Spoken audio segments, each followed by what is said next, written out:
Good morning, you gorgeous patrons. I wanted to chat this morning about what Lacan means by the phrase there is no sexual relationship. And I think this might be useful to understand romantic relationships and all types of relationships, so we can give that a go. Got my morning coffee with my little Damien Hirst espresso cup. If you see very just about, you can see there's a skull, anamorphic skull, that you can see on the mirror. Um, these you could buy them really cheap years and years ago, but I think they're very hard to get now, and they're very easy to break. So that's the last one I have. Okay, so what I want to do talk about non-relationship, but I want to do it um, by referencing the work of Blaise Pascal. As many of you likely know, I have a secret um, affinity with Pascal and enjoyment of Pascal. And the more I read of him or return to him, the more interesting things I get. So I want to start. I'm going to do a full talk on this at some point once Atheism for Lent is over. But I want to talk about divertisement. And if you did my book study on Pensée, you'll know this term, divertisement. So basically, Pascal, he has he thinks that human beings exist in three orders. He calls it the order of the body, the order of the mind, and the order of the heart. And at the order of the body, he says that we seek satisfaction, right? But we always just end up with dissatisfaction. So we have a sense of dissatisfaction, we seek satisfaction. This is the human condition. And we avoid confronting this human condition through divertisement. Now, the popular way of thinking about divertisement is that we divert our attention from the tragedy of existence by wanting things, by certain objects, by buying things, going on holidays, symbolic success, whatever. But Pascal is making a more subtle and interesting point. And if you understand this point, and it's actually relatively easy to get in Pascal, then you can actually get the central insight, really, of psychoanalysis and the central insight, potentially, of Lacan, right? Um, or at least kind of, well, yeah, there's lots of insights, but you could get to the kind of core.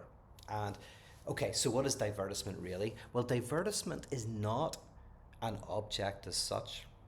The way Pascal describes it is he describes it as a type of orbit around an object that won't work, right? So perhaps when you're young, you think certain objects will satisfy you, but we begin to start learning that they won't, that we have mimetic desire. We desire something till we get it, then we want something else, and we just keep moving.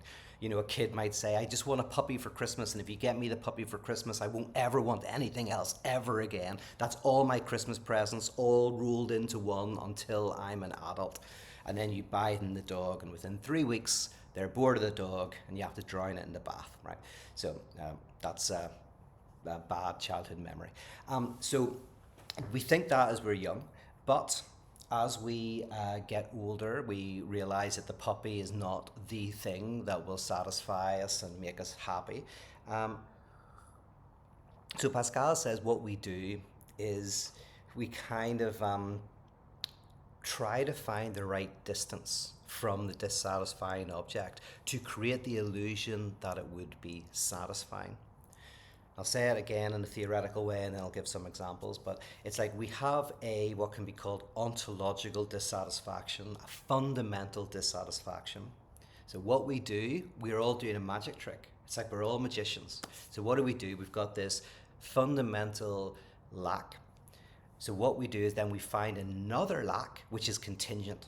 Okay, I don't have a great job, I don't have that great relationship, my health is not great, or whatever. You find something as a contingent lack that you can change, right? So you've got your ontological fundamental lack, then you've got, and we're going to call this loss, then you've got your contingent loss, And then what you do is you think to yourself, if I could get the thing that I feel that I've contingently lost, uh, I'll be able to get rid of this fundamental lack, right? So it's a sleight of hand, right? The kind of hand is quicker than the eye, right? So you just substitute them, and we don't realize. Now we're playing this game with ourselves. That's what's really interesting about it. We are both the magician and the audience. But right, I'll give you some examples. Well, first of all, Pascal's example, I've used this before, but as a gambler. And he says that imagine you've got someone who's really a gambler, right? So they go out, they're always gambling. And you say to the gambler, okay, here's, you're gambling this amount of money, you want to get rich, here is the money that you could hypothetically win gambling, but you're not allowed to gamble anymore, right? Well, the gambler would be happy with the money, but also you'd be stealing something from them because they love gambling. So then Pascal says, well, then imagine that we say, okay, you can keep gambling, but you'll never win. Well, of course, the gambler is not going to be happy with that either. Because what the gambler is addicted to is creating the right amount of distance from the win. That's where their enjoyment is. It's not really in the winning or in the losing, it's in the closeness to the win with occasional wins, right? But just keeping you addicted, right? Now, a better example perhaps, or an easier example, is I'm going to use two that I've literally seen recently. I was at a friend's house a few months ago, and he was watching American football, and he was supporting one of the teams. I don't know which team, I got no interest in sports, but I was sitting there enjoying just the company. And his team was shooting ahead. And when his team was far enough ahead, he lost all interest in the game. Just lost all interest in the game. Started chatting, started doing other things. And then the other example, which is connected to that, and then I'll talk about them, unpack them, was another friend recently, just a few weeks ago, there was a rugby match between Ireland and Wales. And we went to this pub and we were watching the game, and Ireland, she was supporting Ireland, and Ireland were winning. And again, she lost interest. At first she was really into the game, and then when they were really ahead, stopped really watching and started chatting to me. But then Wales, I think in the second half, started to close the gap, and so the interest went right back to the game. And both of these examples, as you can imagine, are a thing, or you think that the enjoyment is in your team winning, but actually it's in the right amount of risk and danger and possibility of your team winning. That's where the enjoyment is. That's divertissement. In fact, sports and our economic system is incredibly good at this, and sports. Like, one of the things that makes sports so brilliant is it's designed to try to make that little possibility extended as long as possible. So I think this happens in horse riding. If a horse is winning too much, they put weights on it. Correct me if I'm wrong, but I think I've heard that. But of course, because you don't want the one horse winning all the time. I remember when I was at school, there was a team, I think Manchester United football team. They won like 11 games straight. And the people who supported that team were kind of losing interest because it was just becoming this thing where they would always win. And then another friend was telling me, I think this is American football, I could be wrong, but the team that is worst at the end of the season gets some advantage in the next season, some draft thing, which means that they get maybe first choice, I don't know, in picking players, not sure. But basically what they've done is, in order to try to keep that thing going, they have to get the worst team and help it get better. And of course then people try and get around that. So if you're the second worst team, you might want to throw a game to become the worst so that you can have the advantage in the next season. So this is always happening. I think it happened in cricket as well, where there was certain ways to throw the ball. It just meant it was really hard to hit. And so Again, it made the game boring, so they changed the rules in order to make it more exciting. All of this to say that divertisement is not our addiction to an object, it's our addiction to not having the object. It's a relationship to a lack, not a thing. The lack of the thing, right?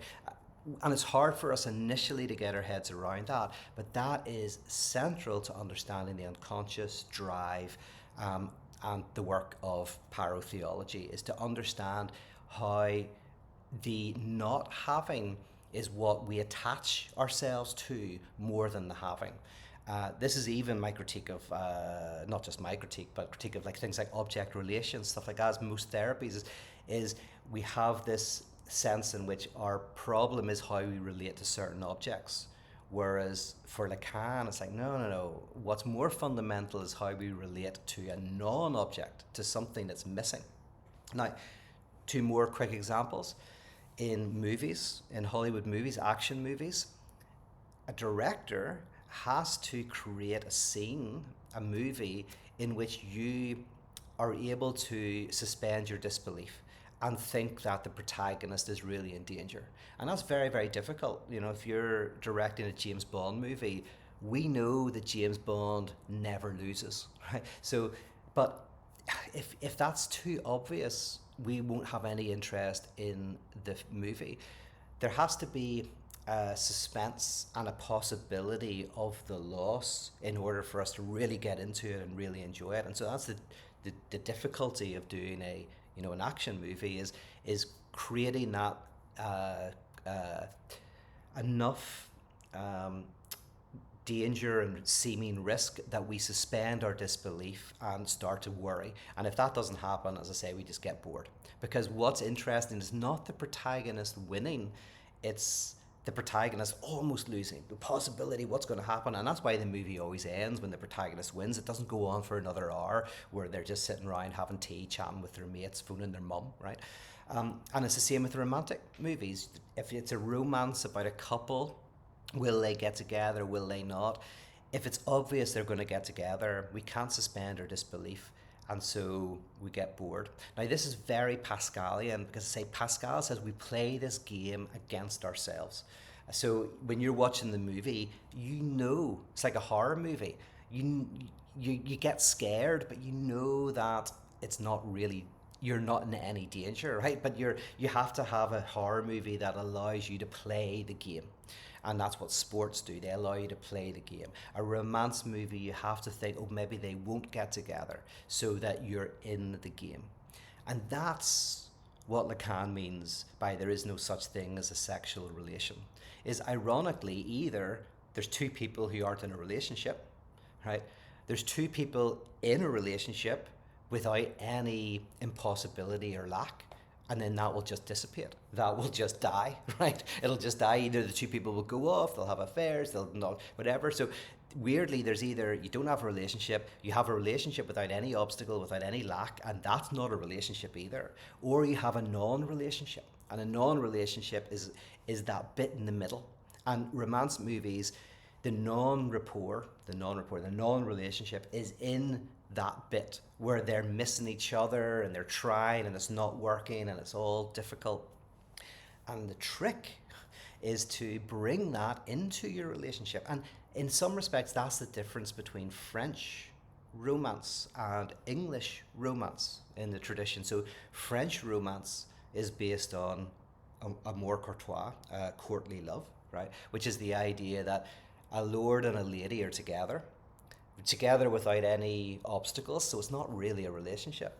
And then there's a knight, right, who isn't in a relationship. But then when the knight comes into the orbit of the lady, right, the lord and the lady, here's the knight. The knight, I don't know why that happens, sorry. The knight falls in love with the lady who he cannot have. And it's in precisely the non-rapport that love is born. And he'll go off and slay dragons, etc., etc. And then in the English tradition, there's this desire to bring courtly love into the relational dynamic itself. So all of that to say, divertisement for Pascal is a type, not a relationship to an object, but an orbit around the object, a type of embrace of the lack of the object.